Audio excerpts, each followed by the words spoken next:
मल्लिका की लिखी हुई कहानी सोशल मीडिया पर आग की तरह फैल जाती है। रातों रात मल्लिका की कहानी को लाखों व्यूज मिल जाते हैं। अगले ही दिन प्रोड्यूसर का कॉल आता है और वो मल्लिका से कहता है, मुबारक हो मल्लिका, तुम्हारी कहानी ने तो धूम मचा दी है। बड़े बड़े डायरेक्टर्स अब तुम्हारी कहानी पर फिल्म बनाना चाहते हैं। ये सुनकर मल्लिका की आंखों में खुशी के आंसू आ जाते हैं। वो दौड़ाकर अपनी बेटी हदिया को गले लगा लेती है और कहती है, आज हमारी किस्मत बदल गई। ये खुशखबरी सुनकर अनस और कामिल भी मल्लिका के घर आ जाते हैं।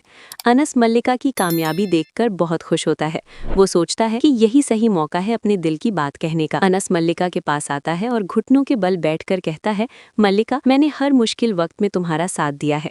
रजा के जाने के बाद मैंने सिर्फ तुमसे मोहब्बत की है। क्या तुम मुझसे शादी करके मुझे अपनी सेवा का मौका दोगी? मल्लिका अनस की आंखों में अपने लिए सच्ची अड्डा हब देखती है। उसके जहन में वो सारे पल घूम जाते हैं जब अनस ने रजा की कमी महसूस नहीं होने दी थी। मल्लिका रोते हुए हाँ कह देती है। ये देखकर कामिल और हदिया खुशी से तालियां बजाने लगते हैं।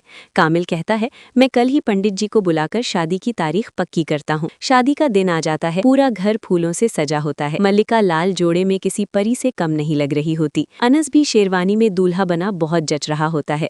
सब लोग बेहद खुश होते हैं। मल्लिका स्टेज पर बैठी अनस का इंतजार कर रही होती है।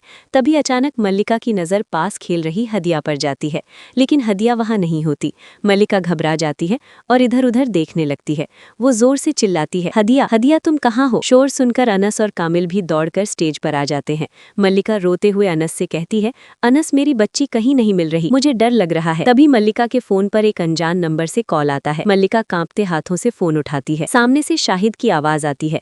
शाहिद हंसते हुए कहता है, अगर तुमने अनस से शादी की तो अपनी बेटी की लाश देखने के लिए तैयार रहना। ये सुनकर मल्लिका के पैरों तले जमीन खिसक जाती है और वो बेहोश होकर गिरने लगती है, लेकिन अनस उसे थाम लेता है। मल्लिका होश में आते ही अनस को बताती है कि शाहिद ने हदिया को किडनैप कर लिया है। ये सुनकर अनस का खून खौल उठता है। वो गुस्से में कहता है, आज मैं शाहिद को जिंदा नहीं छोड़ दूंगा। अनस फौरन पुलिस को फोन करता है और शाहिद की लोकेशन ट्रेस करवाता है। पुलिस और अनस एक पुराने गोदाम में पहुंचते हैं। वहां शाहिद हदिया को रस्सी से बांध रहा होता है। अनस को देखते ही शाहिद चाकू निकाल लेता है, लेकिन पुलिस उसे चारों तरफ से घेर लेती है।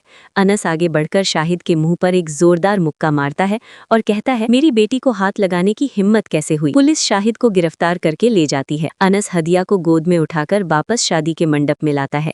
अपनी बेटी को सही सलामत देखकर मल्लिका अनस के पैरों में गिर जाती है और रोते हुए कहती है, तुमने आज मेरी दुनिया उजड़ने से बचा ली। अनस उसे उठाता है और उसके आंसू पोंछता है। इसके बाद मौलवी साहब निकाह की रस्म शुरू करते हैं। जब मौलवी साहब मल्लिका से पूछते हैं, क्या आपको अनस के साथ निकाह कबूल है, तो मल्लिका अनस की तरफ प्यार से देखती है और कहती है, मुझे निकाह कबूल है। निकाह के बाद अनस मल्लिका और हदिया को अपने घर ले आता है। अनस मल्लिका का हाथ पकड़कर वादा करता है कि वो मरते दम तक उन दोनों का ख्याल रखेगा। मल्लिका कहती है, रजा के बाद मुझे लगा था मेरी जिंदगी खत्म हो गई, लेकिन तुमने मुझे जीने की नई वजह दी है। दोनों एक दूसरे को देखकर मुस्कुराते हैं और यहीं पर ड्रामा एक हैवी एंडिंग के साथ खत्म हो जाता है। अगर आप और भी इस ड्रामा के रिव्यू देखना चाहते हैं तो चैनल को लाइक, शेयर, सब्सक्राइब कर दें।